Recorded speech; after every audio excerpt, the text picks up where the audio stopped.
Jemaat Tuhan yang terkasih, pada hari ini, Minggu 31 Mei 2020, kita kembali beribadah secara online atau daring. Saat ini, gereja hadir di tempat tinggal saudara. Kita percaya bahwa gereja dan hadirat Tuhan tidak dapat dibatasi oleh ruang.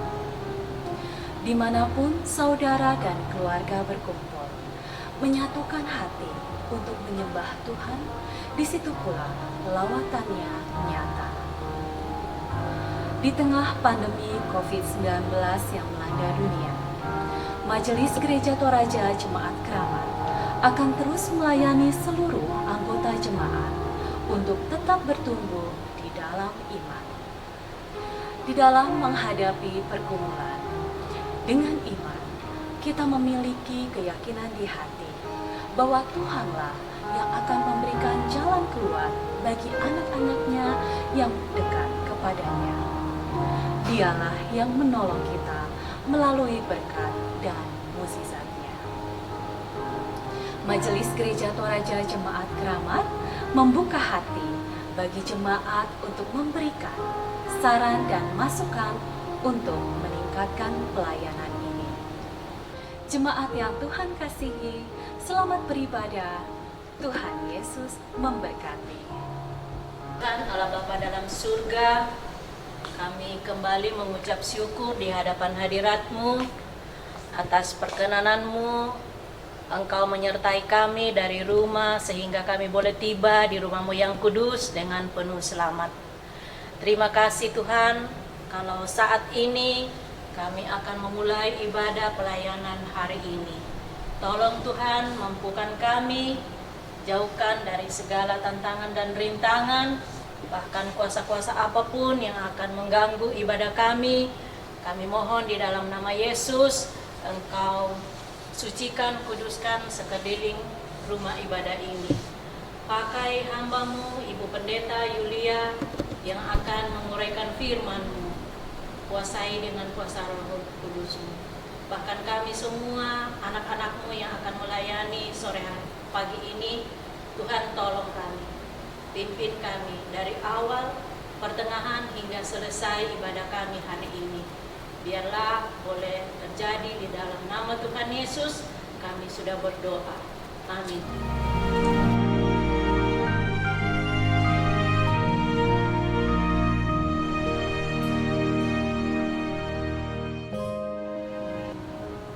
Shalom, Bapak Ibu, saudara-saudara yang kekasih dalam Tuhan. Selamat berjumpa di perayaan Hari Pentakosta. Bersama-sama dengan sukacita dalam suatu perarakan kita memperingati Hari Pentakosta, yaitu hari ke-50 sesudah Paskah.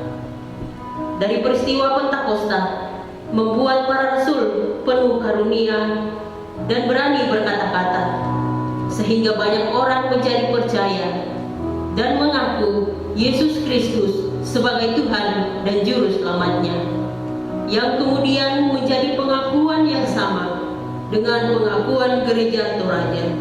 Pada hari ini kita berkumpul dalam persekutuan sebagai buah dari pekerjaan Roh Kudus dalam tuntunan tema Kuasa Roh Kudus berlaku untuk semua. Mari kita nikmati perjumpaan dengan Tuhan.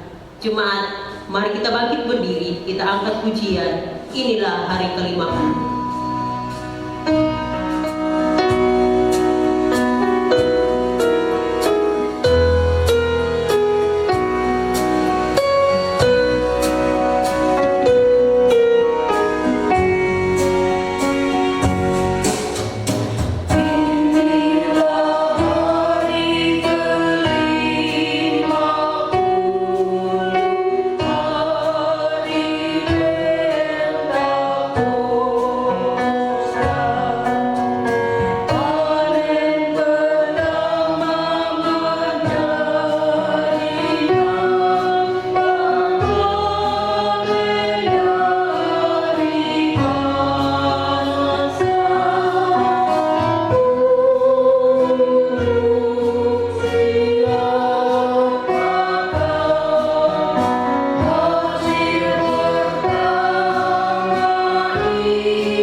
Bapak, Ibu, saudara-saudara, pertolongan kita adalah dalam nama Tuhan yang menjadikan langit dan bumi.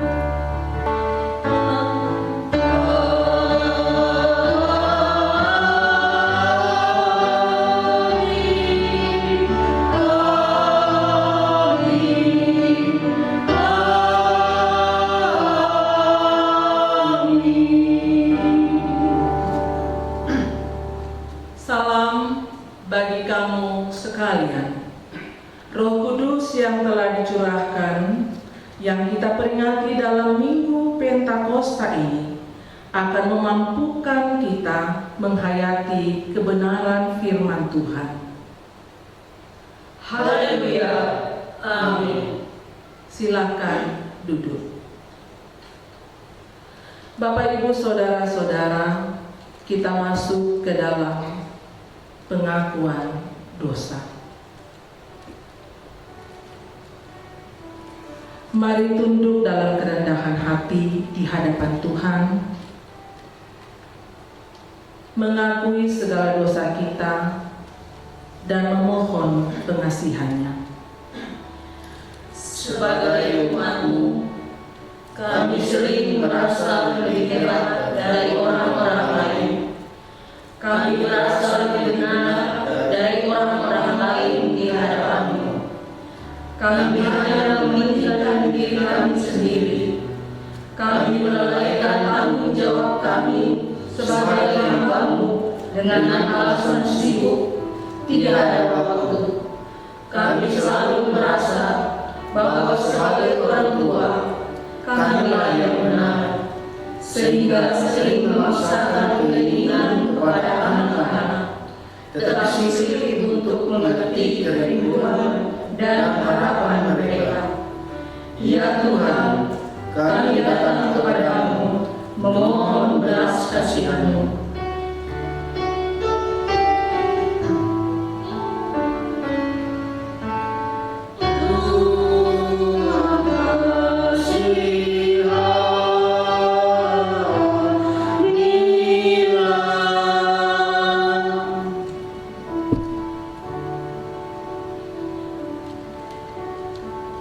Tuhan, Kami sering goyah dalam iman, sehingga membuat kami mudah jatuh dalam jerat iblis yang mendatangkan dosa dan terjerumus ke dalam pergaulan bebas, antara lain narkoba, judi, seks bebas.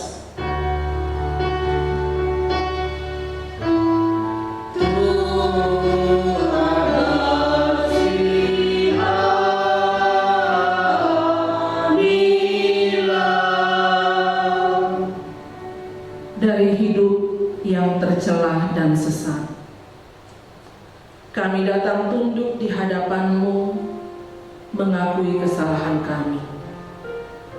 Berkenanlah Engkau mengampuni segala salah dan dosa kami.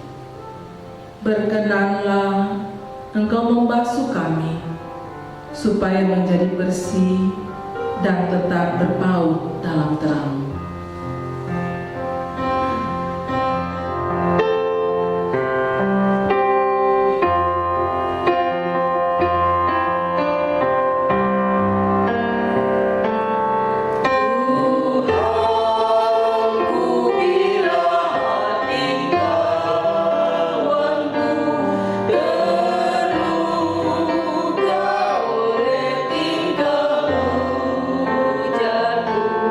Dan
yang tunduk dalam penyesalan, berita anugerah dari Allah dinyatakan kembali.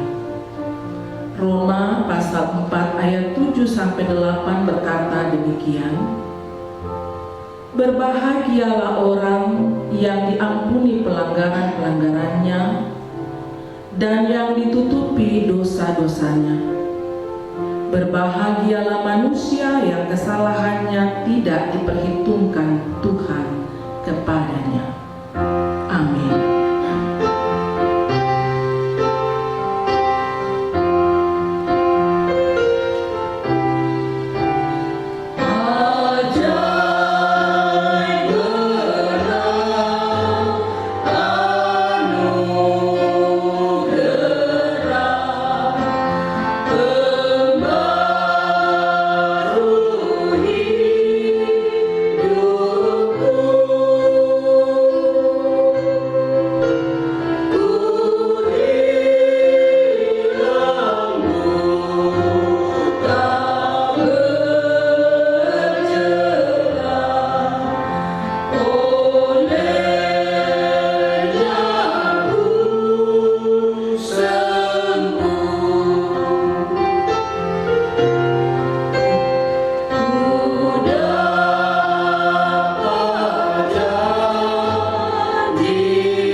Jemaat yang dikasihi Tuhan, dengarkanlah petunjuk hidup baru.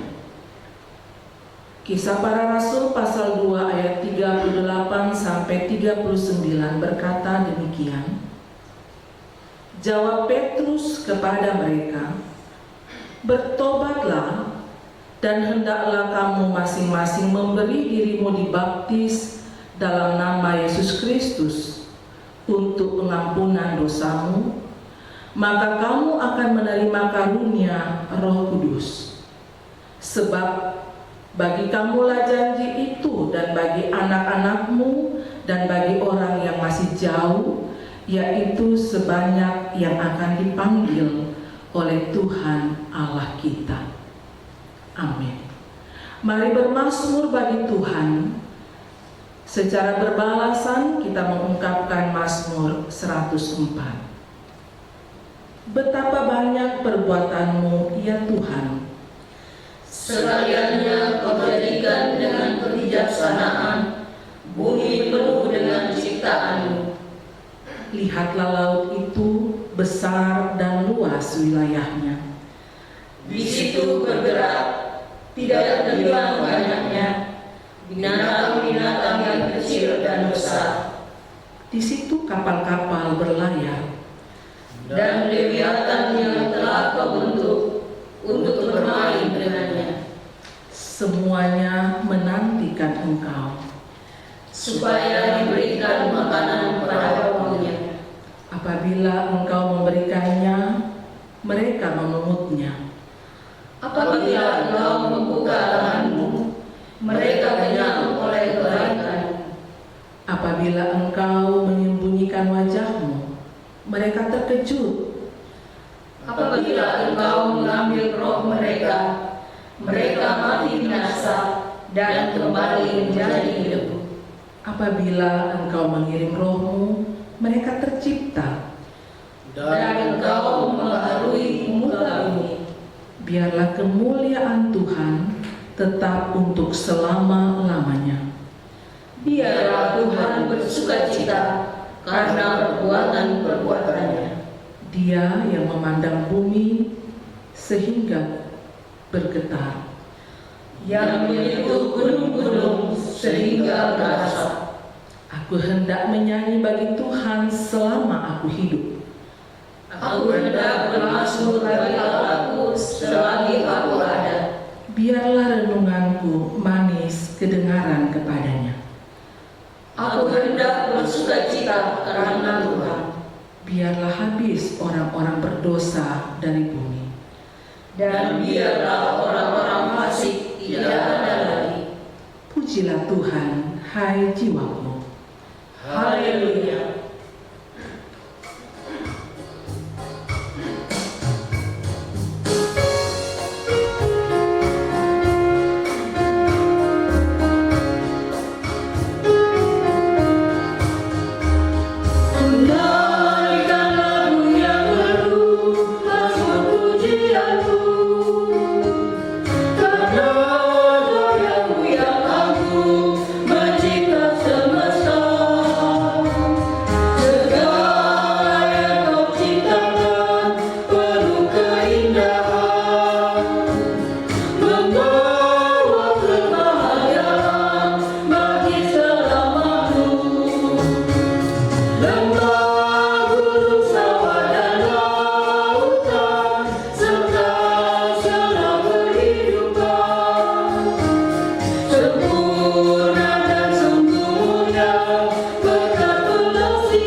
Kita akan masuk ke dalam pemberitaan firman Tuhan. Mari siapkan bagian firman Tuhan yang akan kita baca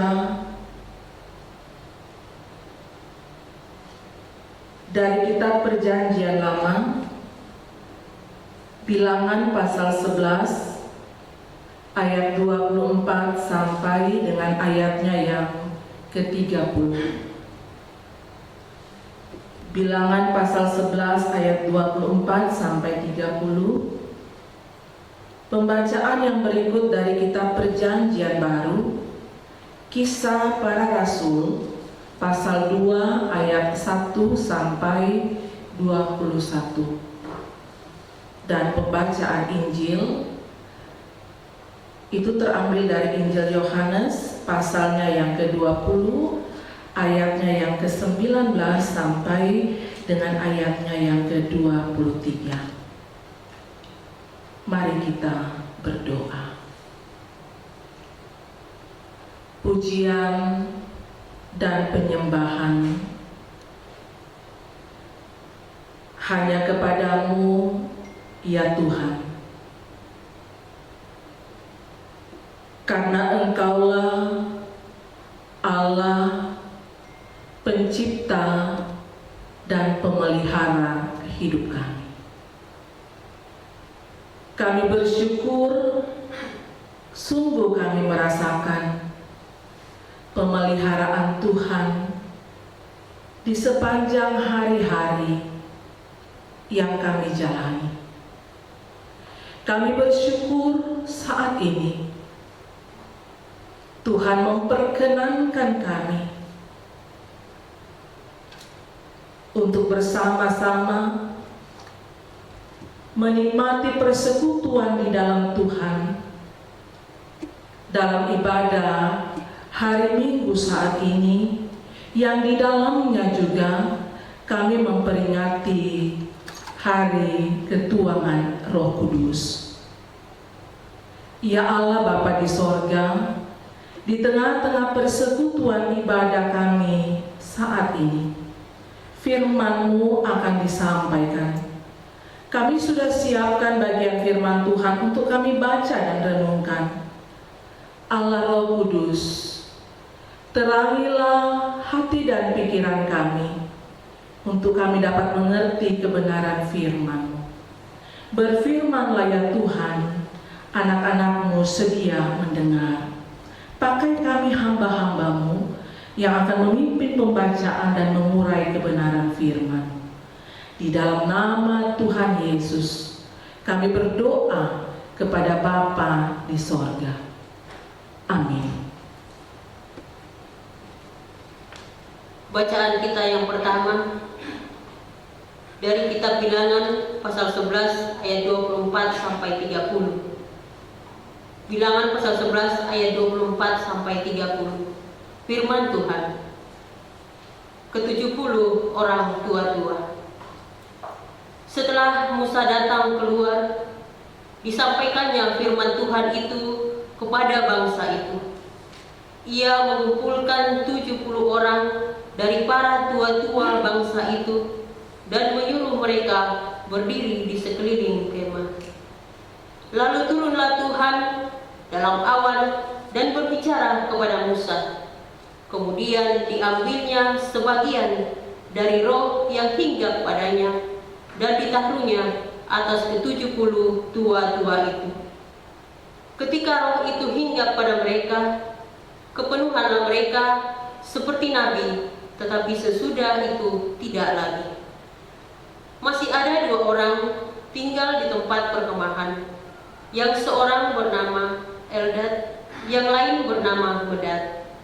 Ketika roh itu hinggap pada mereka, mereka itu termasuk orang-orang yang dicatat, tetapi tidak turut pergi ke kemah. Maka kepenuhanlah mereka seperti nabi di tempat perkemahan. Lalu berlarilah seorang muda memberitahukan kepada Musa, Eldad dan Medad kepenuhan seperti nabi di tempat perkemahan. Maka menjawablah Yosua bin Nun, yang sejak mudanya menjadi abdi Musa, Tuanku Musa, cegahlah mereka. Tetapi Musa berkata kepadanya, apakah engkau begitu giat mendukung diriku? Kalau seluruh umat Tuhan menjadi nabi, oleh karena Tuhan memberi rohnya hinggap kepada mereka. Kemudian kembalilah Musa ke tempat perkemahan, dia dan para tua-tua Israel. Demikianlah sabda Tuhan.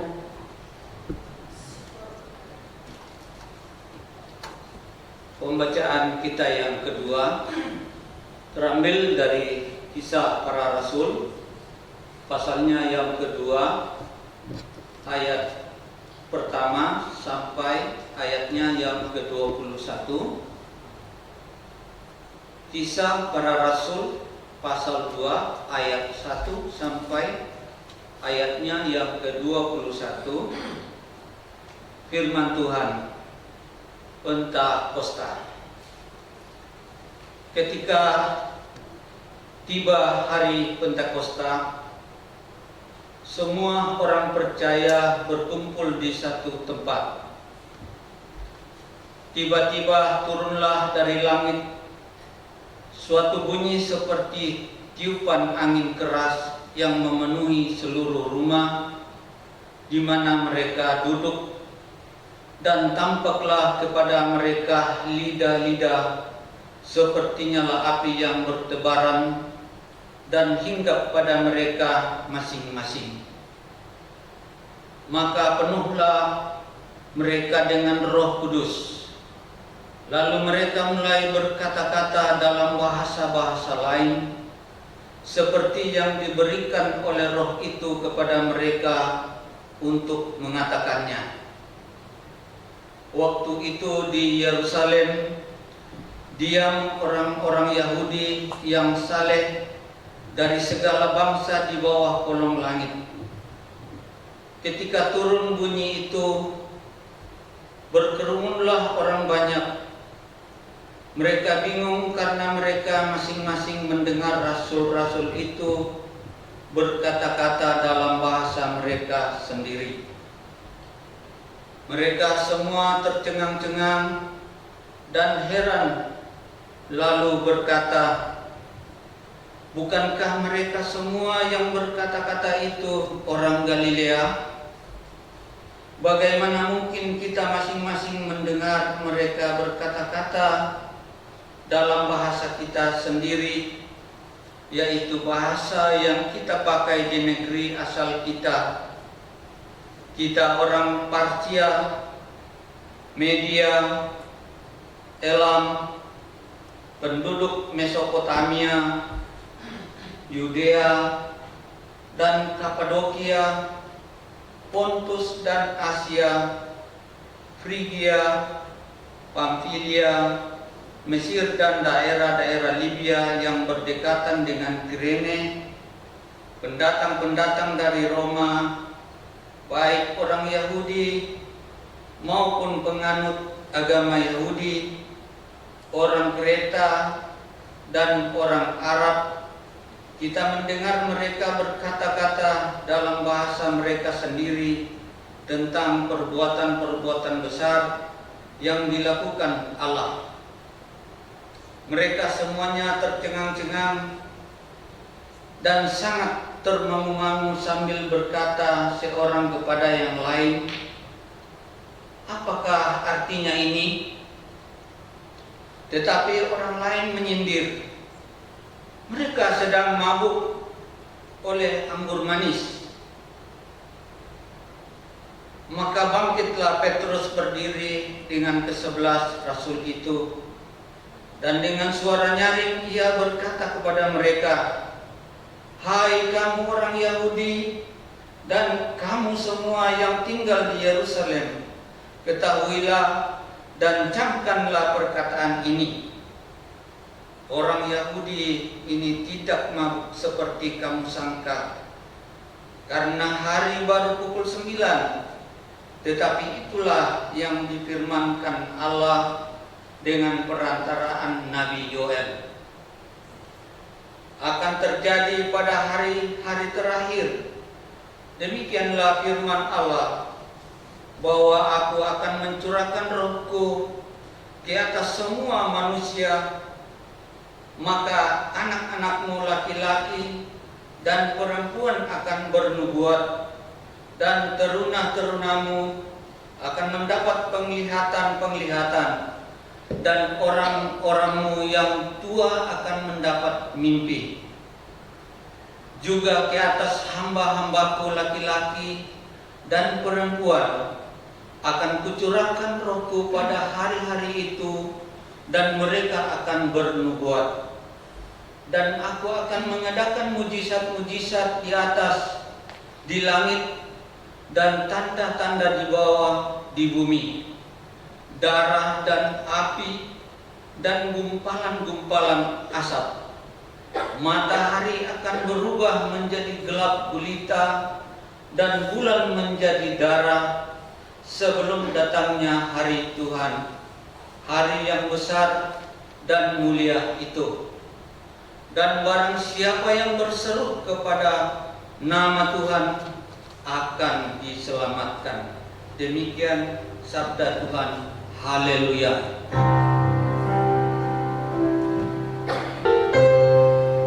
Haleluya, haleluya, haleluya.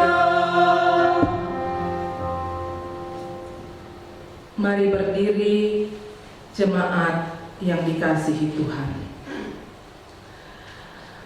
Dengarkanlah Injil Yesus Kristus dalam Injil Yohanes pasal 20 ayat 19 sampai dengan ayatnya yang ke-23 berkata demikian. Ketika hari sudah malam, pada hari pertama minggu itu, berkumpullah murid-murid Yesus di suatu tempat dengan pintu-pintu yang terkunci, karena mereka takut kepada orang-orang Yahudi. Pada waktu itu datanglah Yesus dan berdiri di tengah-tengah mereka dan berkata, "Damai sejahtera bagi kamu." Dan sesudah berkata demikian, ia menunjukkan tangannya dan lambungnya kepada mereka. Murid-murid itu bersuka cita ketika mereka melihat Tuhan. Maka kata Yesus sekali lagi, "Damai sejahtera bagi kamu. Sama seperti Bapa mengutus aku, demikian juga sekarang aku mengutus kamu." Dan sesudah berkata demikian, ia mengembusi mereka dan berkata, "Terimalah Roh Kudus. Jikalau kamu mengampuni dosa orang, dosanya diampuni. Dan jikalau kamu menyatakan dosa orang tetap ada, dosanya tetap ada. Demikianlah firman Tuhan yang dikatakan berbahagia setiap orang yang mendengar, lalu memelihara dengan setia kebenaran firman Tuhan dalam hidupnya hari lepas hari. Kure sumanga puang.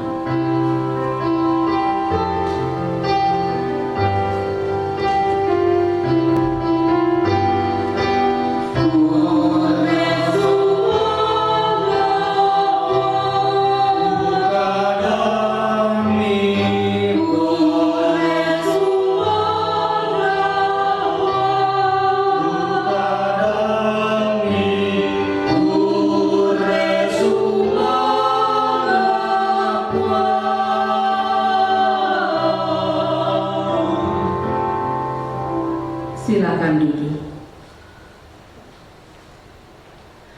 Shalom, Bapak Ibu, saudara-saudara.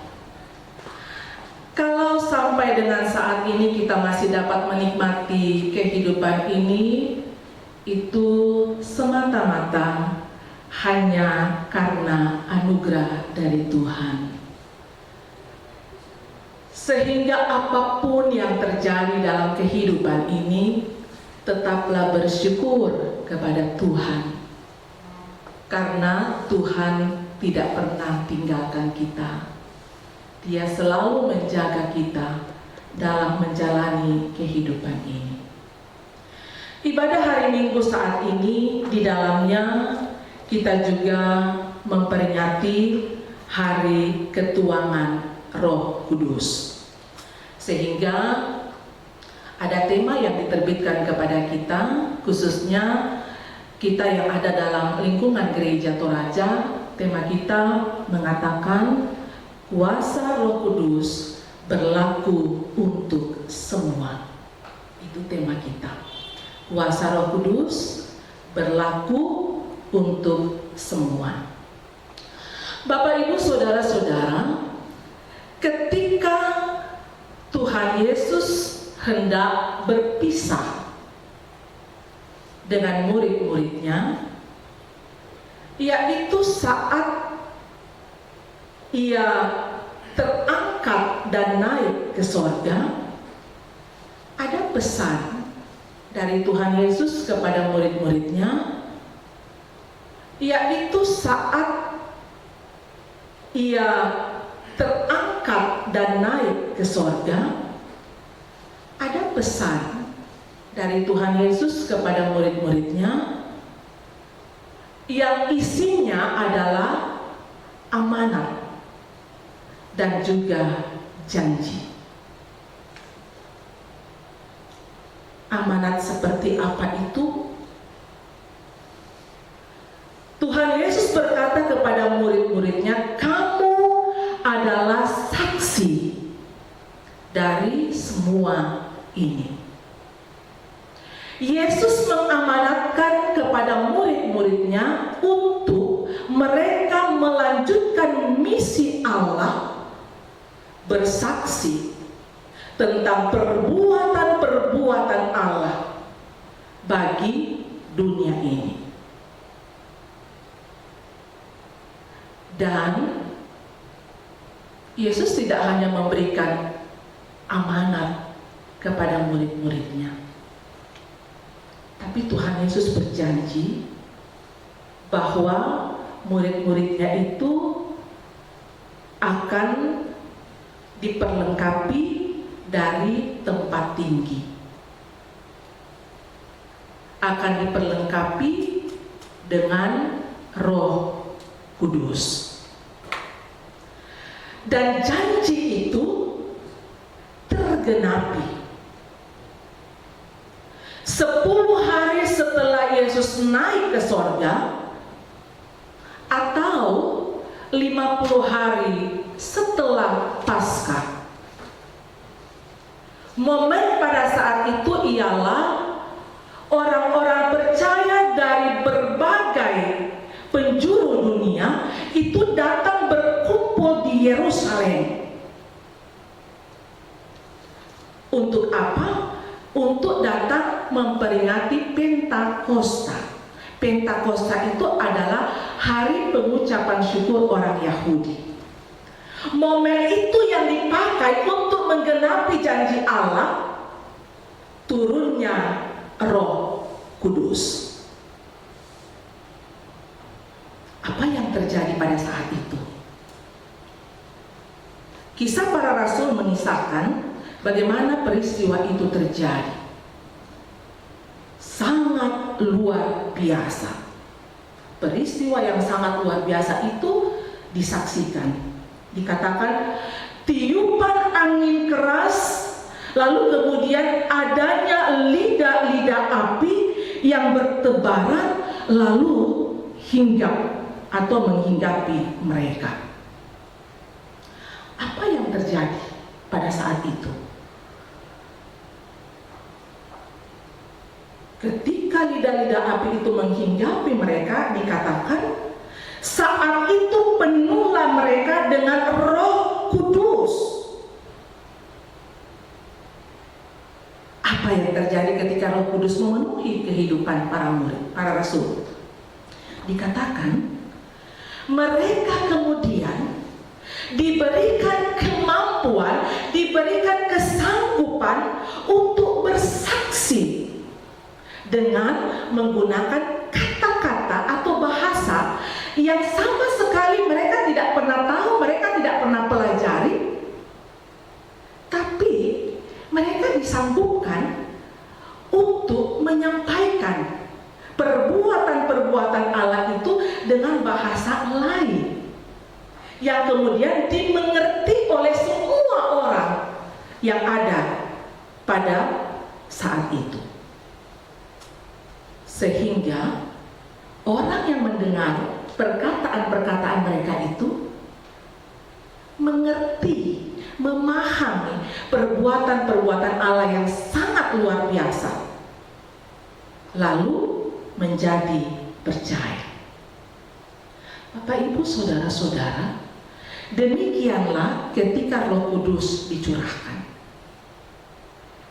Di situ kita menyaksikan bagaimana para murid yang dikatakan, mereka kan orang Galilea. Sebenarnya orang Galilea itu ketika ditekankan mereka orang Galilea, Galilea itu adalah orang-orang yang sangat sederhana. Kenapa orang-orang yang sangat sederhana itu kok bisa mampu ya berkata-kata seperti itu? Itulah pekerjaan Roh Kudus. Ketika Roh Kudus memenuhi kehidupan para rasul yang adalah orang yang sangat sederhana, biasa-biasa saja, lalu kemudian karena Roh Kudus menguasai kehidupan mereka, mereka menjadi luar biasa untuk bersaksi kepada orang banyak yang hadir pada saat itu.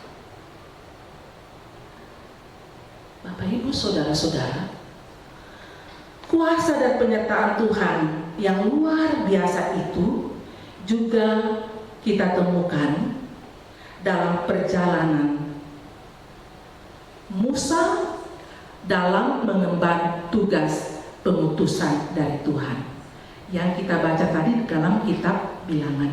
Kitab Bilangan, Bapak, Ibu, saudara-saudara, itu menjadi bahan utama kita. Di situ kita melihat bagaimana penyertaan Tuhan yang sangat luar biasa dalam Musa mengemban tugas pengutusan dari Tuhan. Tidak gampang, Bapak, Ibu. Ini berat. Musa harus memimpin umat Israel yang kalau kita baca, kita akan tahu siapa orang Israel ini, karakternya. Dikatakan mereka adalah umat yang tegar tengkuk. Bukan cuma tegar tengkuk, dikatakan lagi keras kepala. Bukan cuma keras kepala, kepala batu. Tidak gampang. Musa diutus oleh Tuhan untuk memimpin orang-orang seperti itu.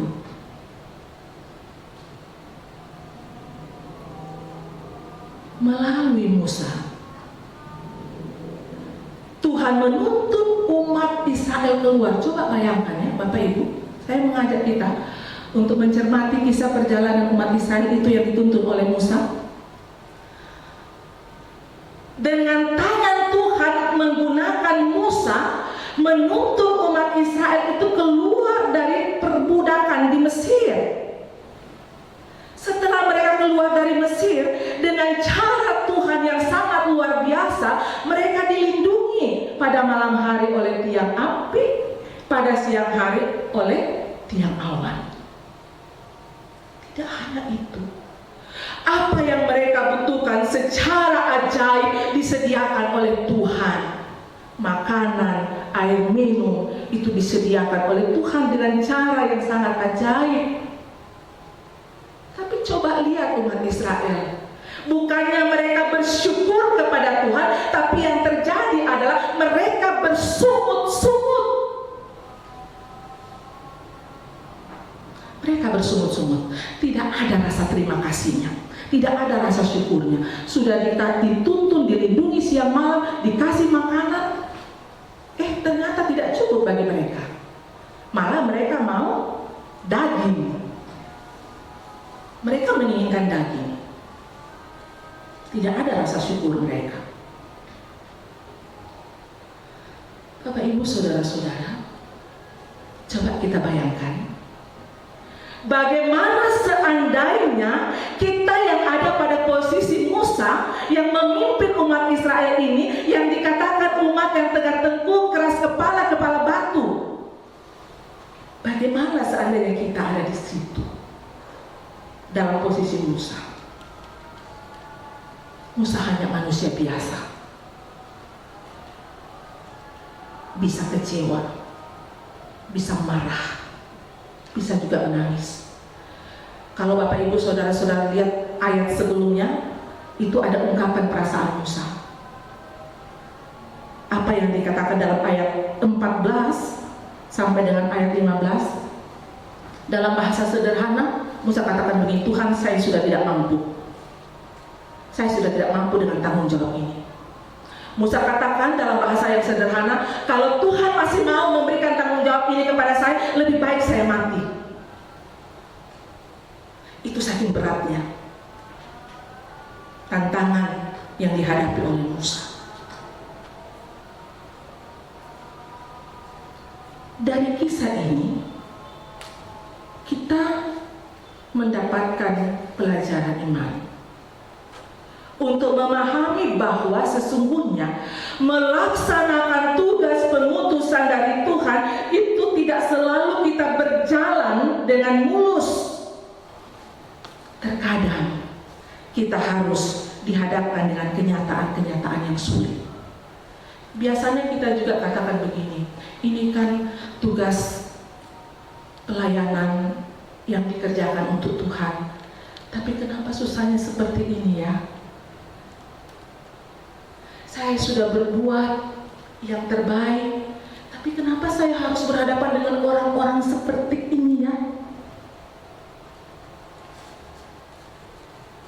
Belajar dari pengutusan Musa. Memang terkadang kita harus dihadap dengan tantangan, dengan kesulitan yang berat. Melaksanakan misi Allah untuk memberitakan kabar keselamatan kepada dunia ini tidak mudah, Bapak Ibu. Kita berhadapan dengan banyak sekali tantangan, bahkan penderitaan. Kita bisa belajar dari sejarah bagaimana tokoh-tokoh iman, bapak-bapak gereja, para pendahulu kita yang dianiaya karena memberitakan Injil.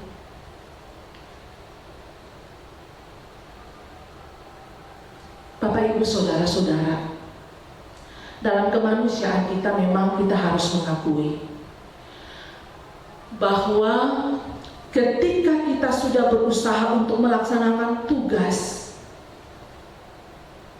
mencurahkan segala bentuk perhatian, tenaga, materi, dan sebagainya, lalu kemudian ternyata kita dihadapkan dengan satu kenyataan yang tidak kita harapkan, biasanya kita akan tiba pada titik nol.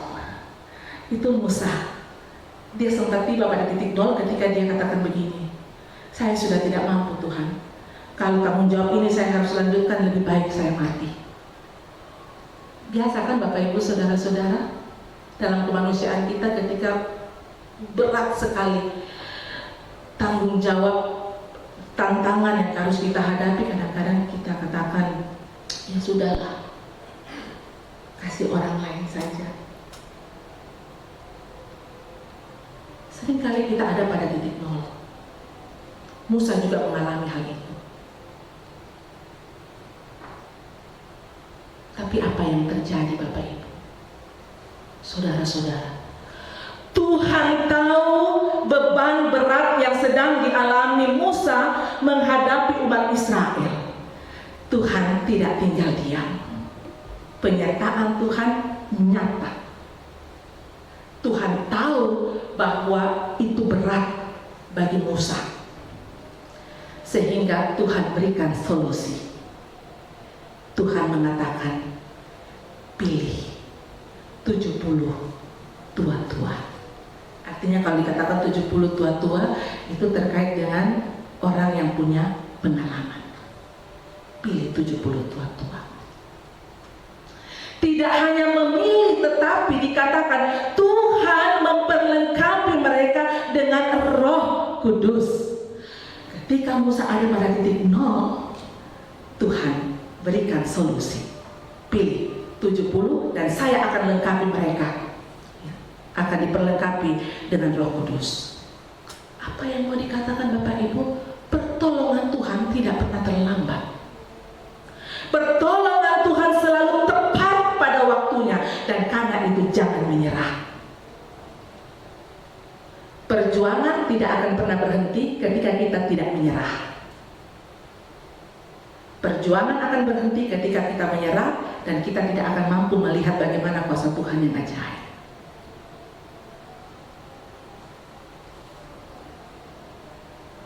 Jangan pernah menyerah. Kerjakan apa yang kita harus kerjakan sesuai dengan tanggung jawab yang diberikan. Selebihnya, ketika kita sudah tidak sanggup, kita harus percaya Tuhan pasti menyatakan kuasanya untuk memberikan solusi. Jadi jangan menyerah. Lalu apa yang kita lihat lagi dari kisah pelayanan Musa? Dikatakan di antara 70 yang dipilih, perhatikan Bapak Ibu, kan diminta memilih 70. Di antara 70 yang dipilih ternyata ada 2 orang yang tidak ikut di kemah pertemuan, yaitu yang dikatakan Eldad dan Medad. Mereka tetap ada di tenda, tapi walaupun demikian, walaupun mereka tidak ada, walaupun Eldad dan Medad tidak ada di kemah pertemuan, tapi dikatakan di situ Roh Tuhan juga, Roh Kudus juga memenuhi mereka. Kenapa? Karena diinformasikan bahwa mereka juga dapat berkata-kata seperti nabi di tenda itu. Kenapa bisa mereka berkata-kata seperti nabi? Itu berarti kuasa Roh Kudus juga ada pada mereka. Di sini kita mendapat pelajaran iman lagi Bapak Ibu, bahwa cara Tuhan atau cara Roh Kudus bekerja banyak sekali tidak seperti yang kita pikirkan. Kan kalau Tuhan katakan begini, pilih 70 orang dan dikatakan Tuhan saya akan memperlengkapi mereka dengan Roh Kudus. Yang ada dalam pikiran kita adalah berarti di kemah pertemuan itu harus lengkap 70 orang. Itu yang ada dalam pikiran kita. Pikiran manusia. Tapi ternyata cara Tuhan bekerja, Roh Kudus bekerja tidak, kadang-kadang tidak seperti yang kita pikirkan. Makanya tidak jarang muncul persoalan Karena manusia seringkali mengukur cara Roh Kudus atau cara Allah bekerja itu dengan pikirannya. Makanya kalau tidak seperti cara yang ada dalam pikirannya, banyak orang yang marah, banyak orang yang kecewa, banyak orang yang protes. Akhirnya tidak bersyukur, malah bersungut-sungut. Sikap itu ditunjukkan oleh Yosua. Yosua mempersoalkan, ini kan cara Allah, cara Roh Kudus bekerja. Tapi karena tidak sesuai dengan pikirannya Yosua, Yosua protes. Yosua jadikan itu persoalan. Muncul persoalan dari Yosua. Siapa Yosua ini? Dikatakan dia adalah abdi Musa semenjak Musa muda. Artinya dia adalah orang kepercayaannya Musa semenjak Musa muda. Artinya orang kepercayaan. Dia protes terhadap ketidakhadiran dua orang itu.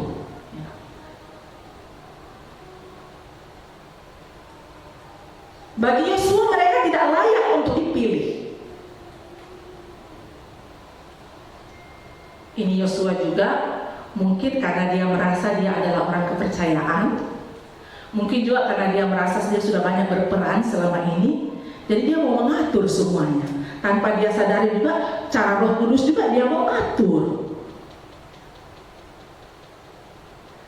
Tapi apa kata Musa menanggapi protesnya Yosua? Musa tidak mempersoalkan, malah Musa bersyukur dengan mengatakan, malah lebih baik kalau semua orang diperlengkapi oleh Tuhan dengan Roh Kudus. Memang terkadang dalam hidup ini kita biasa menjumpai ada orang yang merasa tidak senang ketika orang lain juga diberikan kesempatan untuk melakukan atau berperan. Bapak Ibu saudara-saudara, kita tidak bisa mengatur Allah. Kita tidak bisa mengatur Roh Kudus. Dan Roh Kudus itu bekerja melampaui pikiran kita manusia. Roh Kudus itu bekerja melampaui ruang dan waktu. Roh Kudus bekerja itu kepada siapa saja dia berkenan. Walaupun dua orang tidak ada di kemah pertemuan, tetapi dikatakan Roh Kudus juga turun atas mereka. Itu kan kedaulatan Allah. Siapa yang mau atur? Biar juga Yosua mencak-mencak di situ. Itu kedaulatan Allah. Ternyata di tenda itu juga Roh Kudus bekerja melalui Eldad dan Medad. Kiranya kita pun dapat memahami ini konteks situasi seperti ini dalam kondisi kita juga bisa kaitkan dengan situasi yang kita alami saat ini. Bahwa mau katakan begini, tidak hanya di dalam gereja Roh Kudus bekerja, tetapi di rumah kita masing-masing yang selama ini kita sudah beribadah, karena kondisi kita harus beribadah di rumah kita masing-masing, maka di rumah kita masing-masing itu Roh Kudus juga bekerja. Mungkin awal-awal kita memahami, karena mungkin kita memahami awal-awal bahwa lain berkatnya kalau ibadah di gereja, lain berkatnya kalau ibadah di rumah. Mungkin kita memahami bahwa lain cara kerjanya Roh Kudus kalau kita ibadah di gereja, dan lain cara kerjanya Roh Kudus kalau kita ibadah di rumah. Bapak Ibu, di mana saja kalau Tuhan hadir, berkatnya pasti kita alami. Amin Bapak Ibu. Di mana saja kalau Tuhan hadir, pasti berkatnya kita alami. Ibadah yang kita lakukan di rumah-rumah saat ini itu tidak mengurangi kasih, kuasa, dan berkat Tuhan. Yang terpenting bukan persoalan tempat, tetapi hati kita yang sedia untuk dipenuhi siap untuk dipenuhi dengan Roh Kudus. Biar juga kalau kita di gereja ibadah, tapi kalau hati kita tidak siap untuk dipenuhi dengan Roh Kudus, bagaimana mungkin kita mengalami atau dipenuhi dengan Roh Kudus? Kita juga duduk di gereja, tapi pikiran kita, aduh pulang di rumah nanti saya sudah rendam pakaian, saya mau cuci pakaian. Biar juga kita duduk di gereja, tapi kalau pikiran kita katakan, oh sebentar saya mau singgah di Kelapa Gading Mall. Biar juga kita duduk di gereja, kalau hati kita ini penuh dengan kebencian, amarah, dengki, bagaimana mungkin kita bisa mengalami kuasa Roh Kudus memenuhi hidup kita? Tapi biar kita ibadah di rumah kita masing-masing, kalau hati kita ini siap, bersih untuk dipenuhi dengan Roh Kudus, kita akan mengalami bagaimana kuasa Tuhan itu bekerja, berkat Tuhan itu kita alami. Tapi jangan salah mengerti ya Bapak Ibu. Jangan kemudian kita mengatakan, oh kalau demikian, Ibu Pendeta Yulia kan sudah pernah sampaikan, tidak ada bedanya berkat di gereja dan berkat di rumah. Ya, lalu kemudian katakan kalau begitu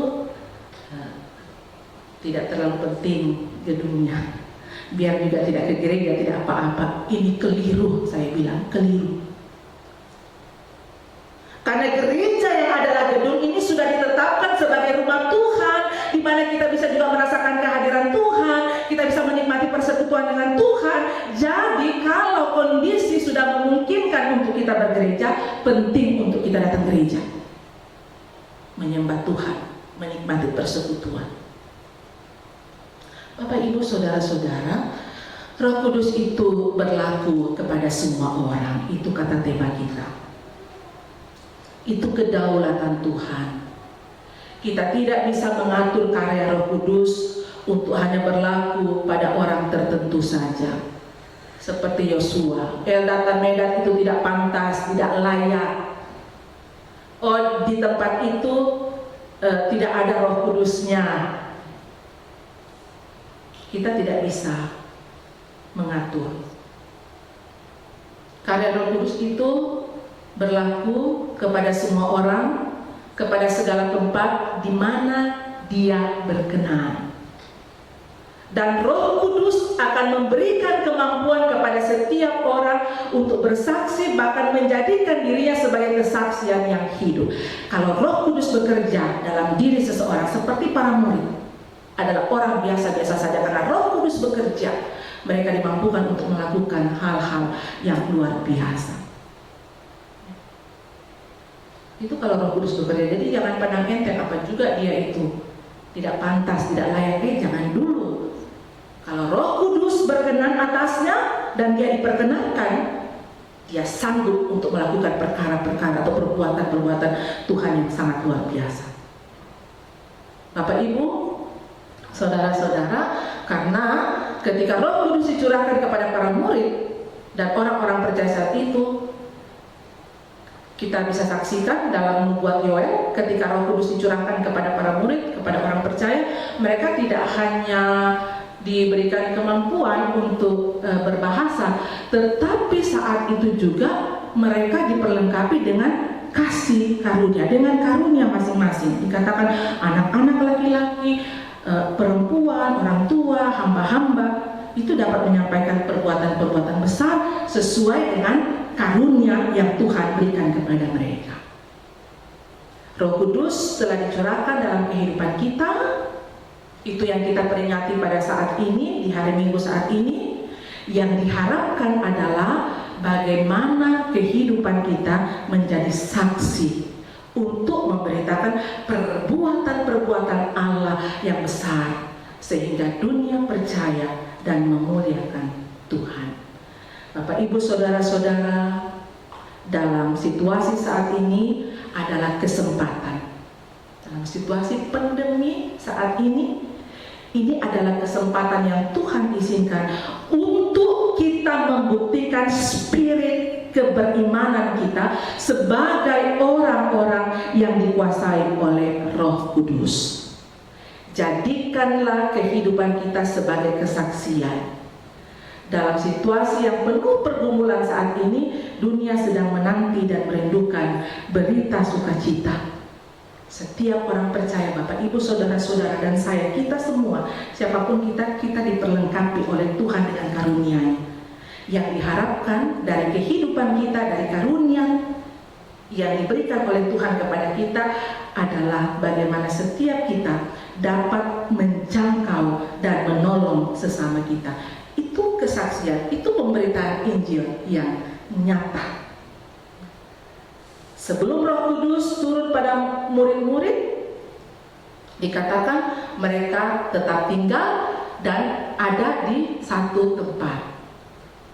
Tapi setelah Roh Kudus dicurahkan, maka saatnya para murid keluar untuk bersaksi. Kuasa Roh Kudus memampukan setiap orang percaya untuk keluar. Tidak hanya terkurung dalam peduli pada diri sendiri, pada kelompok sendiri, pada gerejanya sendiri, tapi harus keluar kepada dunia. Jika orang percaya hanya berpusat atau berfokus pada dirinya sendiri, atau kelompoknya sendiri, atau sukunya sendiri, atau gerejanya sendiri, berarti spirit keberimanan sebagai orang yang telah menerima Roh Kudus itu belum terhayati dengan baik dan sungguh. Karena sebagaimana amanat Tuhan Yesus, orang percaya itu harus memberitakan Injil kepada segala bangsa. Semoga kita tidak hanya tiba di sini untuk memperingati saja. Kita tidak hanya memperingati hari ketuanan Roh Kudus saat ini, tetapi kita memiliki spirit ketuanan Roh Kudus untuk pergi menjangkau sesama kita. Sebagaimana amanat Tuhan Yesus yang dikatakan dalam pembacaan kita juga tadi dalam Injil Yohanes pasal 20 ayat 21 bagian B, di situ dikatakan apa? Tuhan Yesus katakan begini, sama seperti Bapa mengutus aku, demikian juga aku mengutus kamu. Jangan terlena Bapak Ibu, jangan sia-siakan waktu yang Tuhan anugerahkan. Kenapa? Karena Tuhan utus kita, saatnya Tuhan meminta pertanggungjawaban dari kita terhadap tugas pengutusan itu. Roh Kudus menolong kita untuk melaksanakan tugas pengutusan. Mari masuk dalam ruang saat teduh.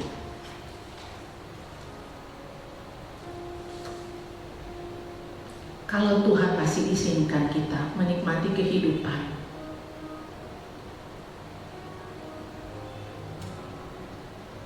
di tengah pergumulan pandemi saat ini,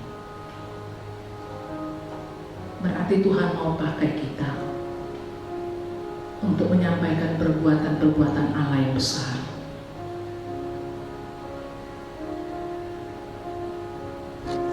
Supaya dunia mengenal dan menjadi percaya bahwa keselamatan hanya ada di dalam Tuhan Yesus Kristus.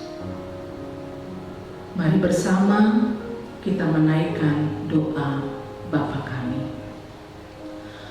Bapa kami yang di sorga, dikuduskanlah nama-Mu, datanglah kerajaan-Mu, jadilah kehendak-Mu di bumi seperti di surga. Berikanlah kami pada hari ini makanan kami yang secukupnya, dan ampunilah kami akan kesalahan kami, seperti kami juga mengampuni orang yang bersalah kepada kami. Dan janganlah membawa kami ke dalam pencobaan, tapi lepaskanlah kami dari yang jahat. Karena Engkau yang punya kerajaan dan kuasa dan kemuliaan sampai selama-lamanya. Amin. Mari saya jemput berdiri jemaat Tuhan bersama-sama dengan umat Tuhan di segala tempat dan di sepanjang abad. Kita ikrarkan pengakuan iman kita dalam bentuk pujian.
Bapak, Ibu, saudara-saudara yang kekasih dalam Tuhan, tiba saatnya kita akan membawa persembahan kita, dan kita diingatkan oleh firman Tuhan dari 2 Korintus pasalnya yang ke-8 ayat ke-12 sampai ke-13. Sebab jika kamu rela untuk memberi, maka pemberianmu akan diterima. Kalau pemberianmu itu berdasarkan apa yang ada padamu, bukan berdasarkan apa yang tidak ada padamu.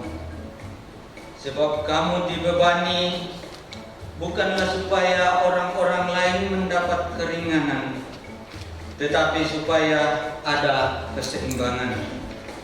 Kita sambut dari nyanyian PKJ 265.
Kita satu dalam doa syafaat. Kami bersyukur kepadamu Tuhan atas kehidupan yang Tuhan anugerahkan dan atas ruang dan waktu yang Tuhan sediakan, sehingga saat ini kami dapat menikmati persekutuan di dalam Tuhan sebagai keluarga Allah dalam ibadah hari Minggu, yang juga di dalamnya kami memperingati hari ketuanan Roh Kudus. Kami bersyukur firman-Mu yang datang mengingatkan kami untuk tugas pengutusan kami dalam dunia ini, supaya lewat kehidupan yang Tuhan anugerahkan, lewat karunia yang ada pada masing-masing kami memakainya itu untuk mempersaksikan perbuatan-perbuatan Allah kepada dunia ini. Dan kami bersyukur kebenaran firman-Mu pun menguatkan lagi kami bahwa di dalam kami mengemban tugas pengutusan di dalam dunia ini yang syarat dengan berbagai tantangan, kuasa dari tempat tinggi dinyatakan dalam kehidupan kami. Roh Kudus dicurahkan atas hidup kami, dan itu yang memberikan kami kemampuan untuk melaksanakan tugas pengutusan, meteraikan firman-Mu dalam hidup kami, Tuhan, supaya kami punya kekuatan, supaya kami dengan penuh sukacita menjadikan kehidupan kami kesaksian, bersaksi kepada dunia ini, sehingga dunia percaya dan Tuhan dimuliakan. Kami bersyukur Tuhan juga memberikan kami kesempatan saat ini untuk membawa persembahan. Kami sungguh menghayati bahwa kehidupan dan semua yang ada pada kami itu adalah berkat dari Tuhan. Dan karena itu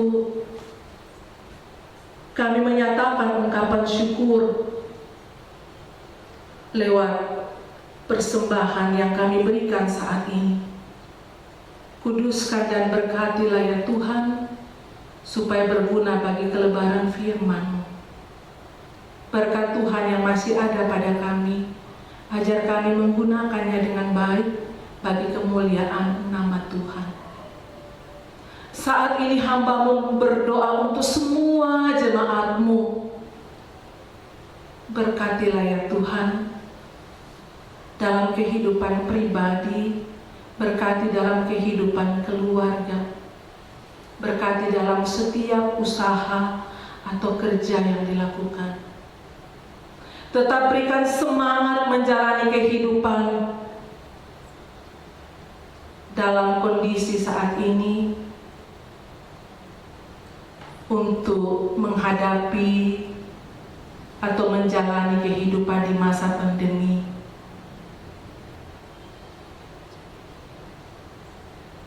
Kami yakin dan percaya bahwa kuasa Tuhanlah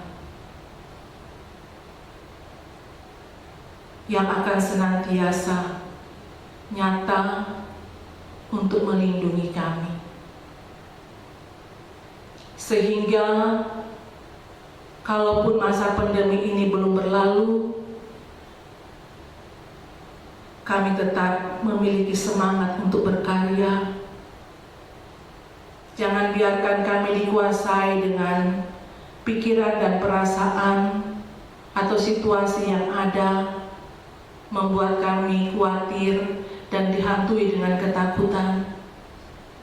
Tapi biarlah Roh Kudus menguasai hati, menguasai kehidupan kami, sehingga kami selalu menghayati, kami selalu merasakan kehadiran Tuhan dalam kami menjalani kehidupan ini. Ya Allah Bapa di sorga, mendoakan jemaat-Mu yang sedang dalam kondisi fisik yang lemah karena sakit penyakit, yang terbaring di rumah, yang terbaring di rumah sakit. Kami satukan hati dan iman kami, memohon kuasa-Mu Tuhan dinyatakan untuk memberkati segala upaya yang ditempuh, memberikan kesembuhan. Yang berduka kuatkan dan hiburkan, supaya mereka tidak larut dalam duka cita, tapi punya pengharapan di dalam Tuhan. Yang bergumul Tuhan kuatkan, sehingga mereka tidak jatuh ke dalam pencobaan, tapi terus mengandalkan Tuhan. bahwa di dalam Tuhan selalu ada jalan keluar yang terbaik. Walaupun hidup ini syarat dengan berbagai pergumulan, tapi sungguh kami menyaksikan betapa baiknya Tuhan. Kasih Tuhan selalu kami alami. Berkat Tuhan tak berkesudahan mencukupkan apa yang kami butuhkan.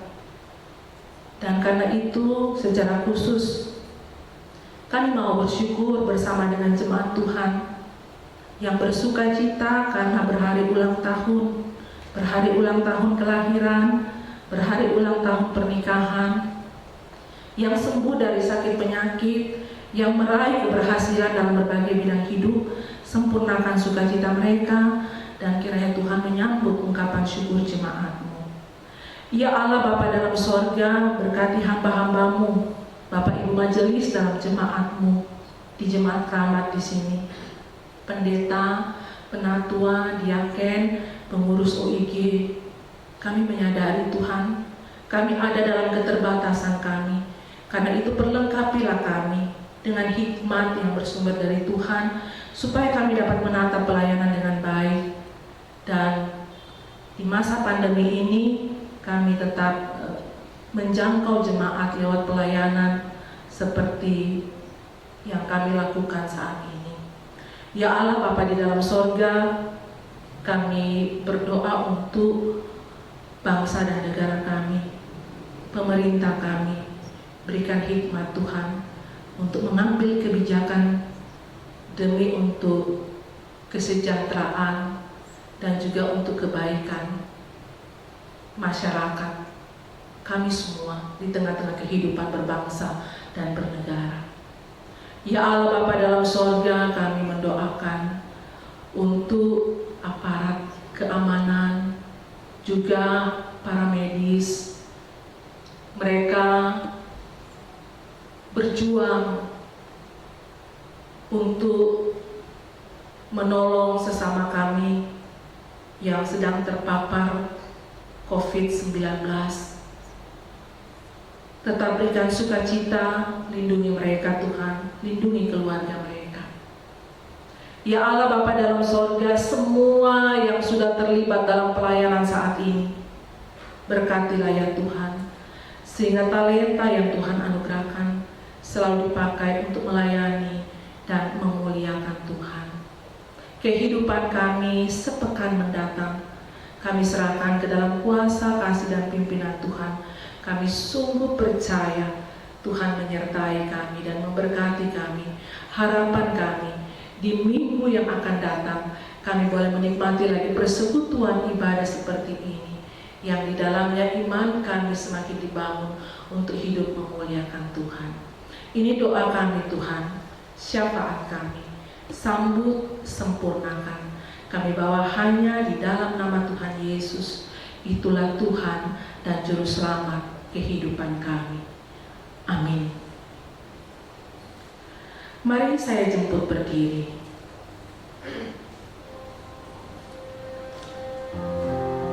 Pujian Roh Kudus tetap teguh.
saudara-saudara, pergilah, kerjakanlah keselamatanmu, hiduplah dalam kebenaran.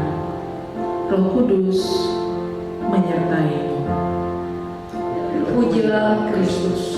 Arahkan hati dan pikiranmu, terimalah berkat Tuhan. Tuhan memberkati engkau dan melindungi engkau.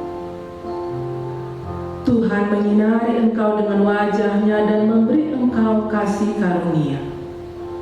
Tuhan menghadapkan wajah-Nya kepadamu dan memberi engkau damai sejahtera.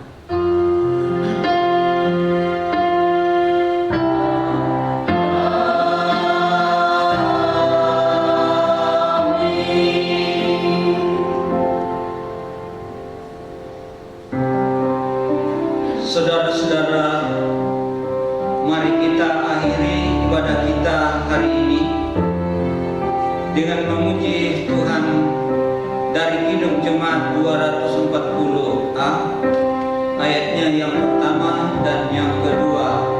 Datanglah ya sumber berkat.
Demikian rangkaian ibadah kita hari ini.